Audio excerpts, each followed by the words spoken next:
I am going to be talking about what it means to learn how to release the expectations that we place on ourselves. Hey love, you're listening to the Mums in Biz Show and I'm Nick Torrey. Every week I'll bring you the unvarnished version of what it means to be a mum running a brilliant business, what you need to be doing to get it to where you want it to be, and a healthy dose of how to get the heck out of your own way. Let's dive in. Well, hey, and welcome to the Mums in Biz Show. I'm super excited to be with you here today, ladies. It's been an absolutely incredible day in Melbourne. The weather is just divine, and being relatively new to Melbourne, I'm still disproportionately excited by warm days. I am going to be talking about what it means to learn how to release the expectations that we place on ourselves and our businesses, and how that meaning that we attach to outcomes impacts upon our success.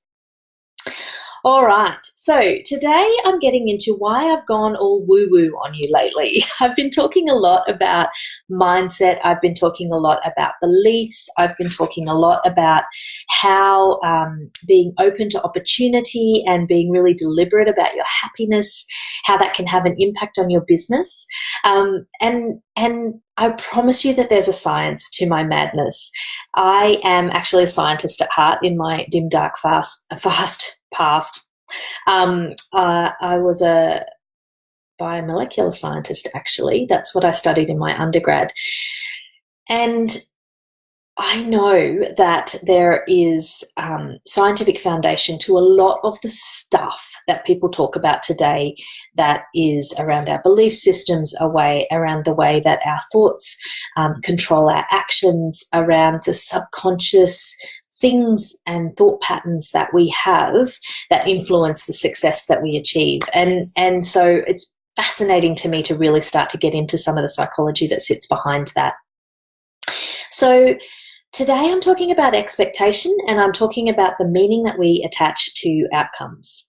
So when I talk about expectation, I'm talking about those things that we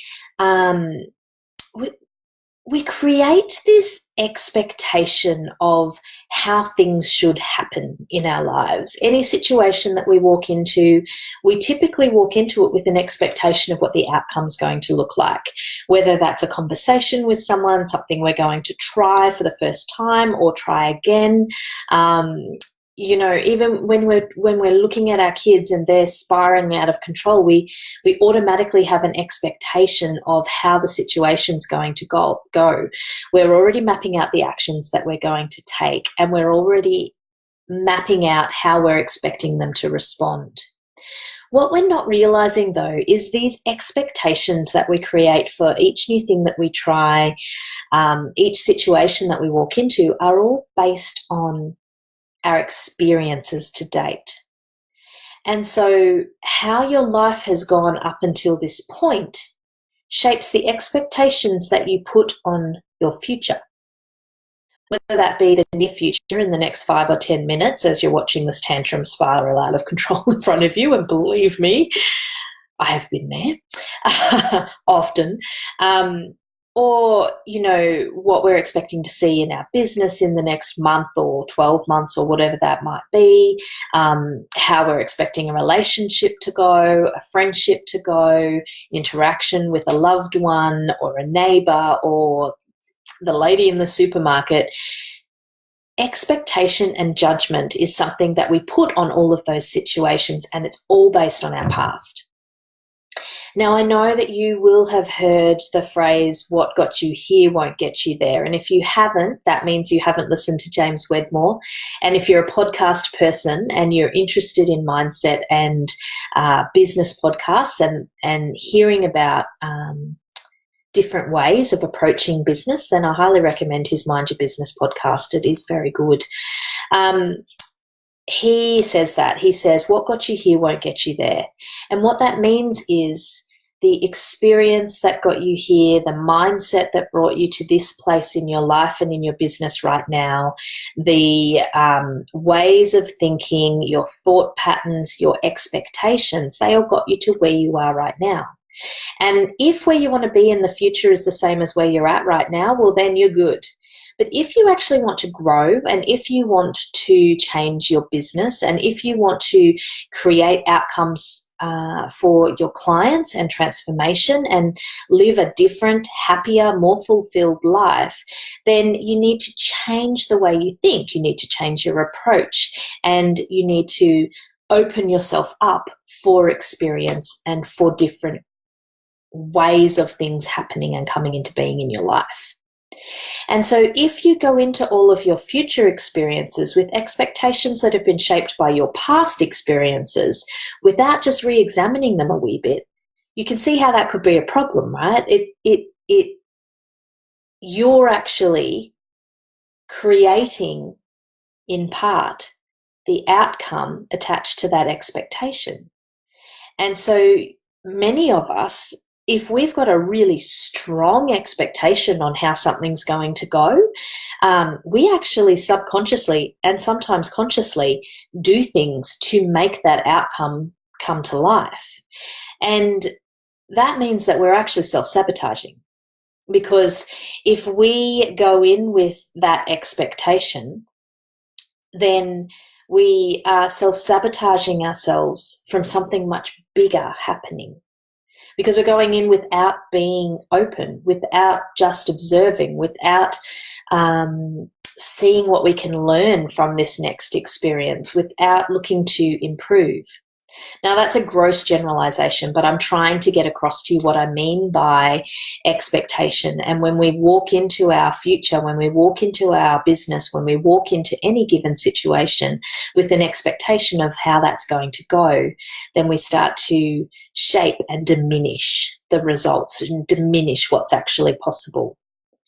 So the second thing then that I wanted to talk about today, and I'm going to go into each of these in more detail, but I want to make sure you understand it first, is talking about the meaning that we attach to outcomes. So similar to expectations, where we go in with a preconceived idea of how something's going to go, when we set ourselves a goal, or we're in a situation and there are multiple different outcomes that might happen. So I'll go with the goal example. Let's say you've set yourself a goal to make $5,000 this month. Well, there are essentially two outcomes there. One, you succeed and you make $5,000 that month. Two, you don't succeed and you fail to make $5,000 that month. For many of us, we look at those two outcomes, and in actual fact, there are far more outcomes that could happen in that month, but let's just keep with the two before I move on. We're attaching a meaning of failure or success to either of those two outcomes.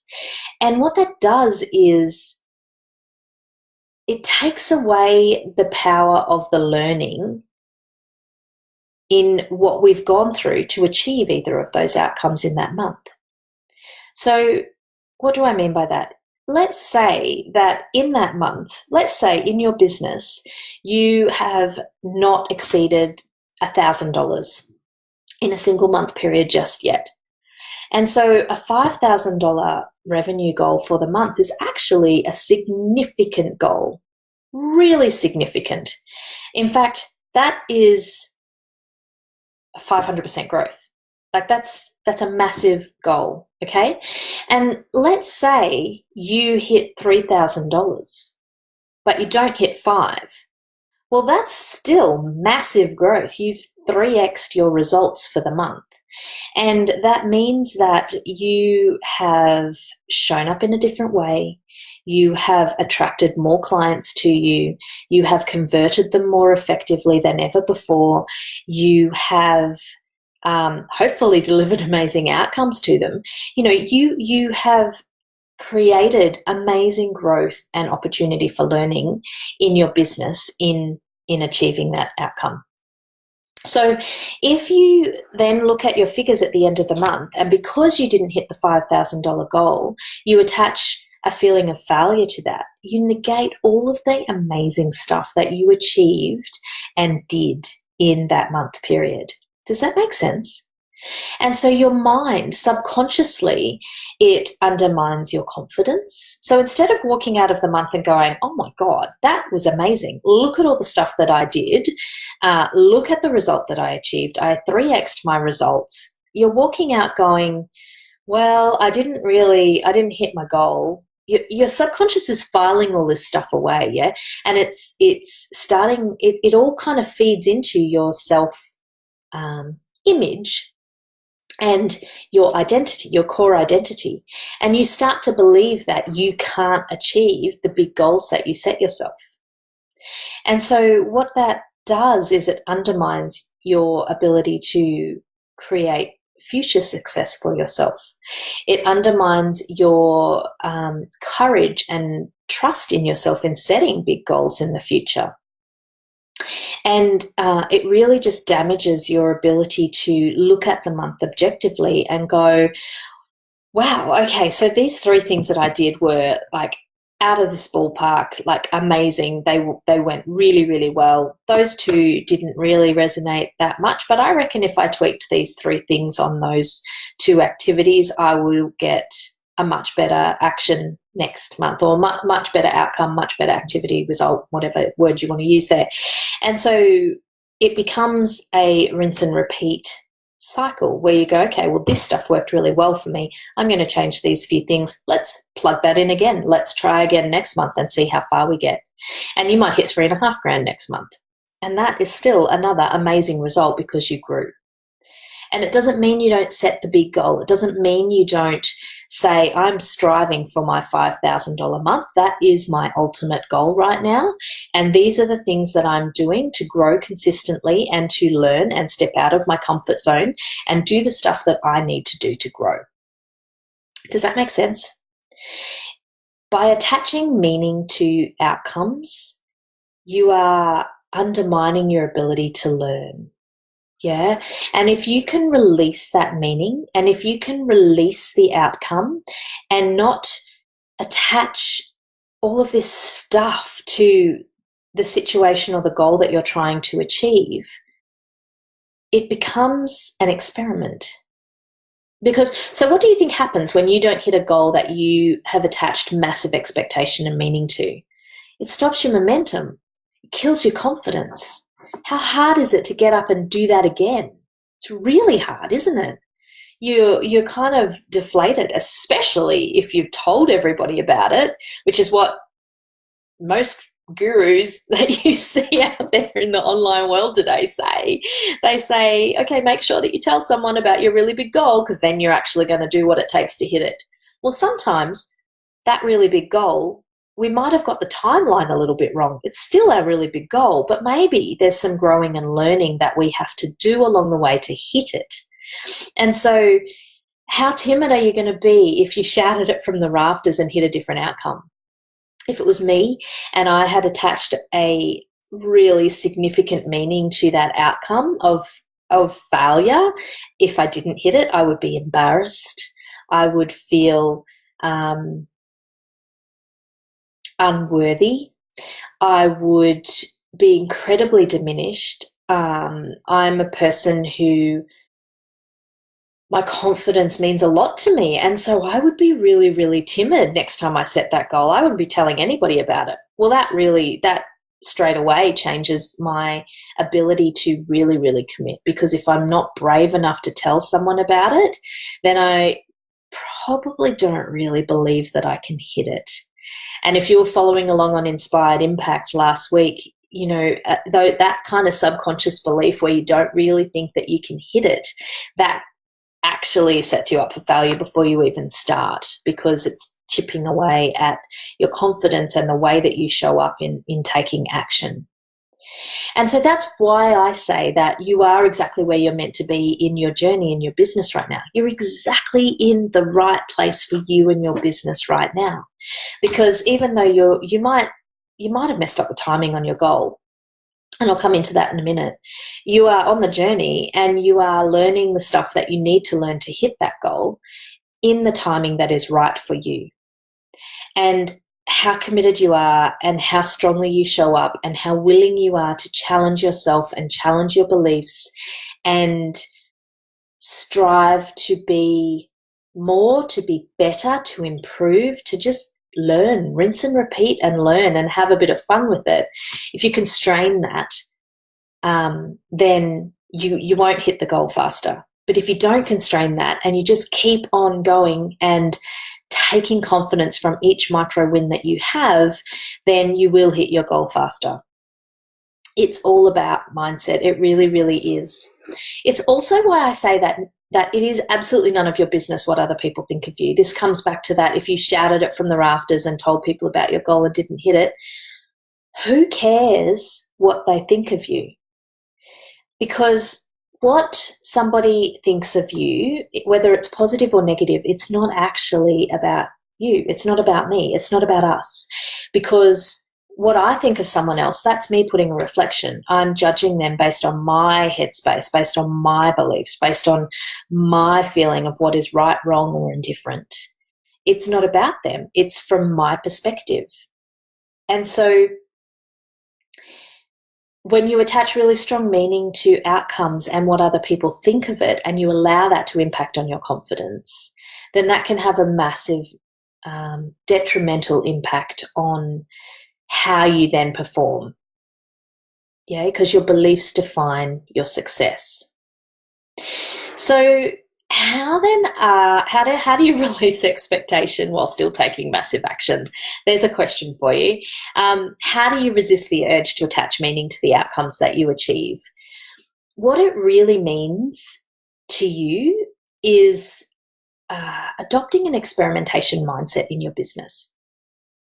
It's not over until you say that it's over. You have the power. You are the entrepreneur. You own your business. And you are the person who can decide what each experience means, what each result means, what each outcome means, what you're going to do next, what your goals are, what your timeframes are, and when the party is over on a particular goal. And what that means is that you have incredible power to act and change the way that you show up and change the way that you're doing things. I have found over the last couple of months that the shift into having a real experimentation mindset in my business has been small, but so incredibly impactful, because it takes away the pressure. It takes away that feeling of anxiety. If something isn't playing out the way that you thought it was going to play out, then I don't doubt myself. I don't doubt my ability. What I do now is I have a really inquiring thought process around that. Oh, that's really interesting. I wonder what is causing that to happen. Clearly that's not working. Let's try something different. Let me revisit my market research for a second. I don't think I've got that message quite right. Or I don't think my audience want to hear things in quite that way. How can I change that? How can I show up differently for them? And by constantly having this experimentation mindset, I'm able to rinse and repeat stuff, particularly the things that are cornerstones within my business, things like the Mums in Biz show, for example. How can I do that better? How can I add more value for you? How can I make what I'm saying more impactful? How can I make sure I'm talking about things that are interesting to you? That's just experimentation, and I just, keep trying to improve. That's all that I can do. And so when you have your mindset strengthened and you're really consciously thinking and readjusting your thoughts, and then you apply this mindset of it's business is one big old experiment, and you do that to a proven system in your business, then that's when you really can become unstoppable in the results. Because you're releasing the outcome and you're learning to trust in yourself and your intuition. And that's super powerful. And that's powerful because you're a mum. And when we really tap into our intuition as a mum, nobody knows your child better than you do. When you're really allowing yourself to be the intuitive mother, when you're not being influenced by other people's expectations and judgments. I know how hard that is to do. But if you just listen and think, you know what I'm talking about. When those times when When my eldest was 18 months old, it was my husband's 40th birthday. We had a heap of people over. She was an amazing sleeper as a general rule. And this night she just was awful. And we would be sitting out on the deck trying to socialize and celebrate his birthday. And she was just screaming and I was up and down to her. And people around the table, well-meaning people, were saying, oh, she's just having you on. You just need to leave her.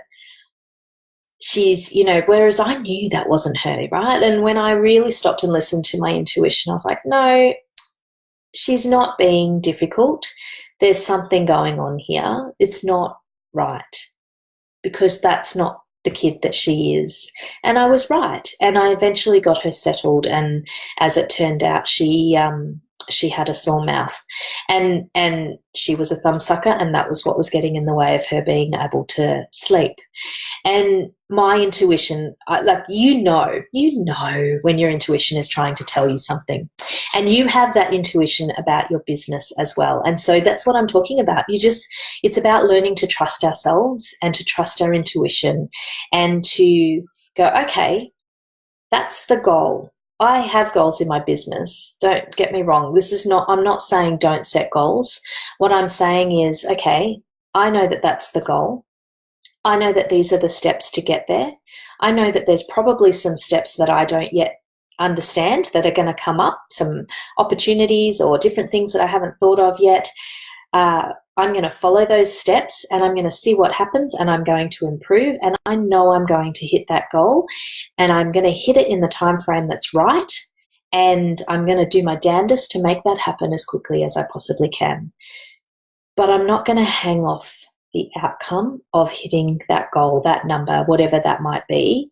I'm going to be really deliberate about action taking and my mindset and showing up as the best person that I can be, and trusting myself and intuition, and stay open to the opportunities that come along the path. Because I might not yet know exactly all the things that I need to do or take advantage of to hit that goal. And what's really powerful is when you do this in an environment of community and mentorship, constantly working on your confidence and your mindset and trusting in your ability to create transformation for your clients, you can create massive results. You really can. And by resisting attaching meaning to the outcome, that means that those massive results might look different to what you thought they were going to. Yeah. And I'm going to go right back to the point at the start where I said you set a goal and there are two outcomes. One is you hit it and one is you don't. Well, there's actually three. One is that you smash it out of the friggin' ballpark. And we often don't even think about that as being an option. Or we kind of do, but we don't really believe that that's possible, and that starts to undermine our confidence in even hitting the goal in the first place.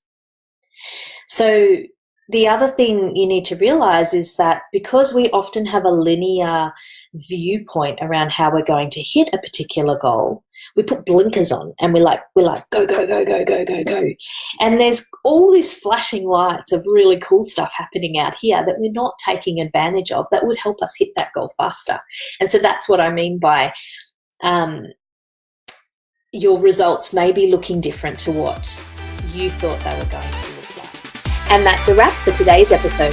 If you enjoy listening to the Mums in Biz show, I would love for you to leave us a review on iTunes, and be sure to post a snap of you enjoying the show on Instagram and tag me at Nicole.Tuerick. You can also join in the conversation with me in the Mums in Biz tribe on Facebook.